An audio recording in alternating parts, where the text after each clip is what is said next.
Hi, Diane here, and we are going to go through the second page of the weekly DiVa Performance Review. This is on leadership and people skills. And I am going to go over the 7 categories on this page, talk through how you kind of figure out how we figure out how we're going to score ourselves, probably go off on some tangents because that's what I do, but let's go. So that basically, when you think about this whole review thing, the idea is to have an annual review where we assess ourselves, we come up with our goals, and we know what we're going to try to work on for the upcoming year. And then in a year, we can look back on this and we can see how we did to our goals. So if you missed the first video, you can look up here. I'll put a link to that first video. If you watched the first video, but you missed the second video, then I'll put a link now for the second video. So this is video number 3. There are 7 categories to help you determine your overall rating for leadership and people skills. And so here are the 7 categories.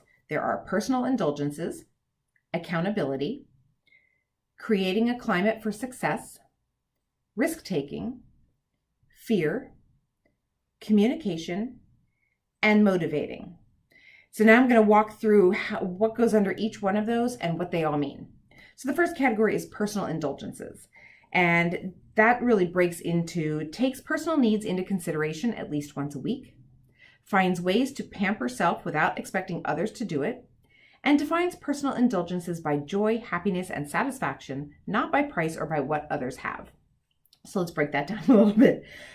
I think the whole thing about this weekly DiVa concept is that we find ways once a week to treat ourselves really well, that we put ourselves first at least once a week, because we want everybody to treat us well.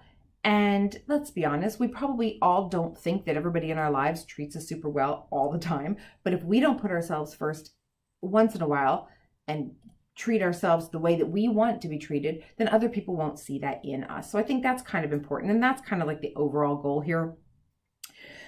So that's taking personal needs into consideration and pampering self, and also finding ways to be happy that aren't just, I'm going to buy myself this and I'm going to buy myself that. And I got to be honest, that's a tough one because I do like to shop. I do have a materialistic side, and it is very easy to say, oh, I deserve a treat. I'm going to get some shoes.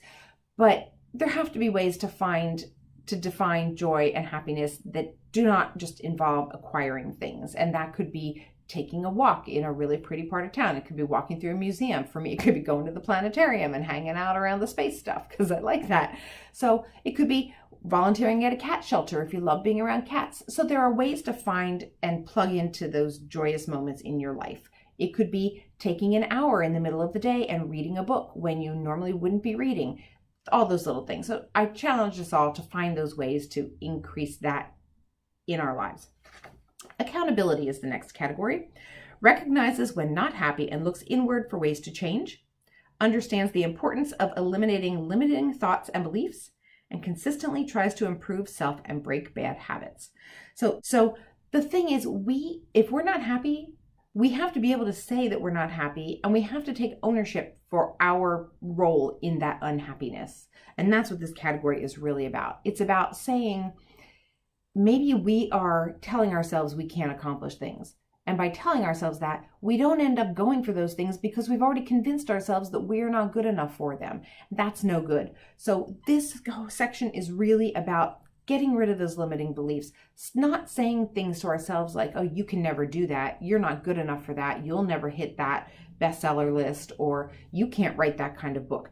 Those are thoughts that need to go away. It might be, you can't knit a sweater or you can't make a dress, but you can. We all can. We can do anything we want to do. We just have to stop telling ourselves that we can't. So that's a big part of accountability. Creating a climate for success. Lifts others up through compliments, praise, and encouragement with no expected reciprocity. Is not available for negativity, gossip, and whining. And is liberal with congratulations for others. So that is kind of a critical thing about creating a climate for success, is that we have to be good to ourselves, but we also have to be good to each other. We have to cheer each other on and lift each other up. And I do think sometimes it's easy to get caught up in the whole, I don't want that person to get what I want mentality. But let's be honest, if somebody else achieves something, that doesn't take it away from you. That doesn't mean you can't achieve it too, or at a later date, or when it's your time. It doesn't mean that you can't continue to strive for it. So we have to stop doing that in general. And next category is risk taking. Does things that are outside of comfort zone occasionally to experience life, recognizes new opportunities and does not shy away because of unfamiliarity, and embraces change and all that goes with it. So it's very easy to get comfortable, I think. I think it's just super simple to fall into our routines and know what we like and do what we do and same day in, day out because, it works. And so if you look at your life and on a scale of 1 to 10, your life is around a 7, you might think, well, you know what? 7, that's better than half, that's better than 5. So it's even better than 6. So, I'm good with 7. But honestly, think about it. How much better would your life be if you could push that and get to an 8? Why stop at 8? Why not just blow past 10 and turn it up to 11? So I think we need to sometimes learn to take chances a little bit and just try new things because we don't know. If they're new, we don't know if they're going to make us happy or not. So we have to be open to them. Okay, fear. Practices an eyes-on-own paper approach to life, finding contentment within and not through what others have, and does not allow FOMO or fear of missing out to dictate life path. So I kind of covered some of this already, but I think it is really critical because a lot of times fear is what keeps us from trying new things. Fear is what keeps us from taking those risks that I just talked about, but it's also this fear that other people are going to laugh at us or other people are going to say, I told you so, things like that. And we can't let those voices be more important than our own voices and our own goals. So that's what the fear category stands for. Communication. I got really good light right now, so I'm going to go with this. Okay. Communication. Speaks up for self when opportunity warrants, blocks discouraging and or unsolicited feedback, practices positive self-talk and self-love, and avoids talking about others or engaging in gossip. So I talked about communication and limiting thoughts a little bit earlier, but I think the key with communication is, everything we do in life communicates. Whether we're commenting on someone's Facebook post, whether we're talking to a stranger at the grocery store, whether we're talking to ourselves in our head when we don't even know we're doing it. And all of that communication it's telling us what we can do. It's encouraging other people. I think the most critical thing here goes back to our self-talk and how we treat ourselves. So like I said earlier, if we constantly tell ourselves, you're too fat to wear that, or you can't pull that off, or you can't achieve that, we're not going to achieve it or wear it or pull it off or anything. We have to stop doing that because we can't be our worst critic. We have to be our biggest cheerleader. And then the critics are going to be out there. We will learn to tune them out, but we have to really bolster ourselves up and bolster each other up. The last category here is motivator, and that is inspires others simply by example, remains authentic when unexpected challenges arrive, and encourages others to practice weekly diva behavior and tips. So obviously that's a little self-serving that I got the weekly diva in there, but going back to the whole concept here, the idea is that we treat ourselves like a diva once a week, remaining authentic when unexpected challenges arrive. Okay, so I'm going to tell you this, I can really relate to this one. A couple years ago, I was kind of overcommitted. I said yes to a lot of things, and there was a specific moment where I had an event where I was pulled in too many directions and I was trying to please too many people. And what happened was I didn't really do anything well, but I also, because I was resentful of being pulled in so many directions, my energy level was bad. And people noticed it, and people commented on it, and people commented after the fact when they thought back to that moment and said, yeah, your energy was bad at that event.